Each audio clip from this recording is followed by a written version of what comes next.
What is up, guys? Hey, wait. I always start off the show. What are you doing? The fuck?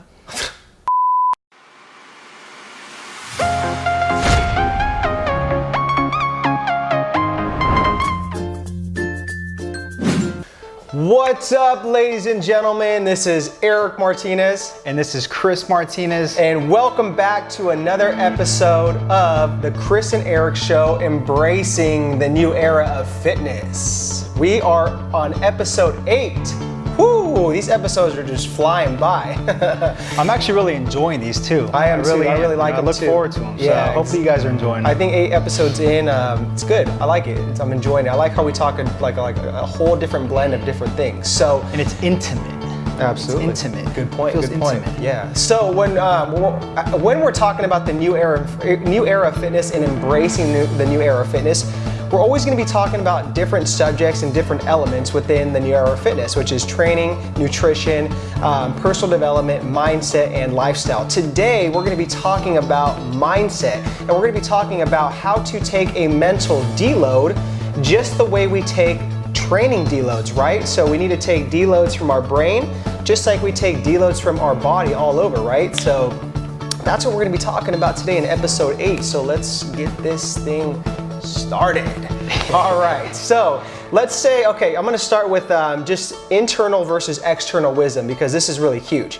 And tell them first though why it's important to take like a training deload and why we like advocate. Okay, yeah. So when you take a deload week when it comes to training is just a week of just detraining, right? That's all you're really doing. It's not like you're just taking an entire week off.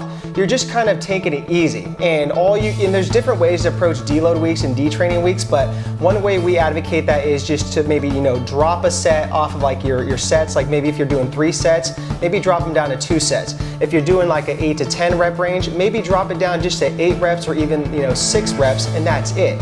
Intensity wise, you can drop your intensity anywhere from maybe like 20 to 30%, and then just call it a day. That's it. You're not really just skipping the gym. You're just taking it easy, right? Just giving your muscles, joints, ligaments, your central nervous system a break.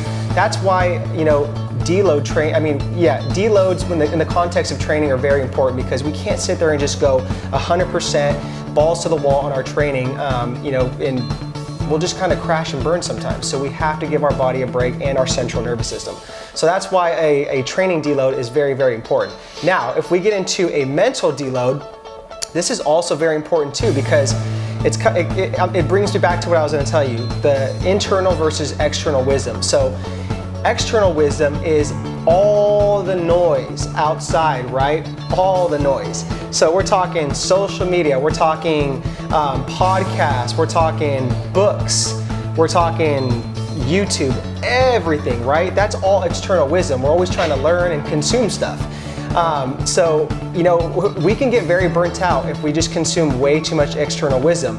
So when it comes to internal wisdom, that is everything that you're taking in, right? All that information that you're retaining from the external wisdom to your core. And it's like, what are you really consuming? How much of it are you really learning and applying? And most importantly, how much are you taking action on, right? Because if you consume all this information from different avenues, it's like, holy crap, it's like your brain can only consume so much, right? So it makes sense to actually take a week off of doing all that, right? Or more, even 2 weeks, a mental deload, right? So just a detraining within the context of your brain when it comes to, external wisdom. So that's why I think it's really huge, just to do that, because we do get burnt out, from all the learning, all the consuming, all the reading, all the listening, he said, she said, to the point where it's like, look, you have to take 1 week or 2 weeks off to get that, to really grasp that internal wisdom or more, and let it really just settle in and see what resonates with you, see what applies, to your core values, see what you want to take action on, and so forth. So that is why, that's my compare and contrast scenarios when it comes to a mental deload versus a training deload. I'm antsy, baby. I couldn't wait for my turn. All right, let's back this up a little bit. Let's back this up, all right? Because I want to start teaching in images, because I think it's one of the best ways to teach. So I love using analogies and images. So let's back up, okay? Now, the way we were taught in society to learn was basically, think about this image, a cart and a horse, okay? Very, very slow the way we were taught to learn in society, right?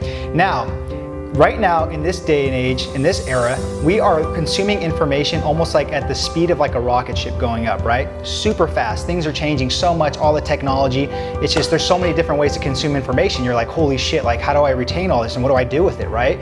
So we're taught at a young age through the school system, whatever it is, at a cart and horse type of learning speed, and now we're in like a rocket ship. Just think about that. It's crazy, okay? So we're not meant to take all this information in, and it's great information, okay? But another thing is, here, think about this analogy as a gas tank, right? What happens when you sit there and put all your gas in? Let's say you put $30 in to fill up your tank, right?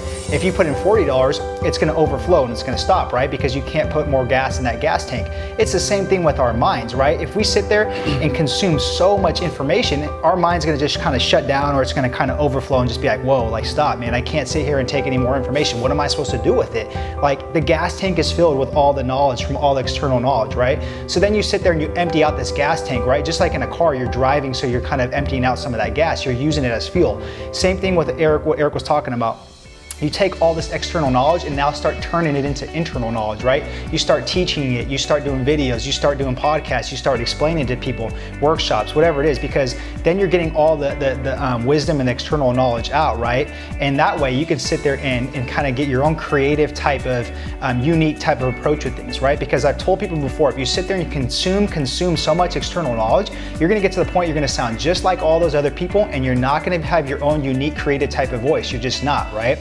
Now, there's I think most importantly, it's just not applying everything you're gonna learn, right? Because there's so much out there, so much information. It's like, it's just ridiculous. It's overwhelming, and it's like, how do you really apply all this stuff? You know, it's just, to me, it's kind of useless if you're not gonna apply all this stuff. Yeah. So one more thing. I like the gas tank analogy. Yeah. So one more thing I'm going to leave you with is another acronym that I really like, and this was taught to us by Jim Quick. He's an expert in memory retention. Okay, so the acronym is FAST, F-A-S-T, F-A-S-T. Okay, and F stands for forget about all the stuff you've learned, because you're already in this mindset of learning something new. So don't, just like if you already know something about, like, you know, training or nutrition, forget about what you learned. Just if you're learning something new, consume all of it and be present, so you can sit there and be in the moment learning all that new stuff that you're trying to learn through a video, podcast, or a book, right? The A stands for action. So don't just sit there and just learn it, right? Take notes on it, do like an audio recording, do something to where like you're taking action to retain that information. The S stands for state. So what state are you in?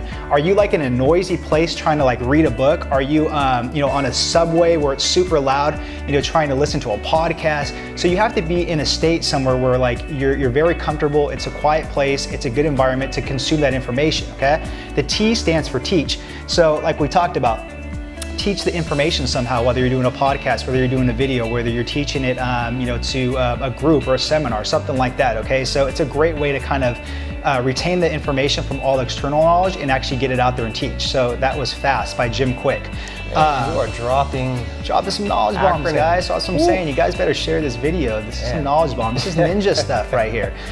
So yeah, that's pretty much all I got for this. Like Eric said, really the practical take home from this is just like you take a deload from training to rest your body, your joints, your ligaments, your central nervous system, take a mental deload, whether that's 1 to 4 weeks of just not consuming any type of external knowledge. Stop watching videos, stop watching or listening to podcasts, stop reading books, and do what I said about the fasting with like, you know, teaching it somehow so you can retain that information. And I promise if you take like 2 to 4 weeks off, you're gonna be like hungry to come back and learn more and read those books and those podcasts and stuff like that. Yeah, and that brings me to one more point too, because I think we want to just, you know, consume so much information and catch on to the new things so quickly, because we feel like we're going to be left behind if we don't do that. And that's not true, because there's so much great knowledge out there that's been, you know, in the past decades, past centuries.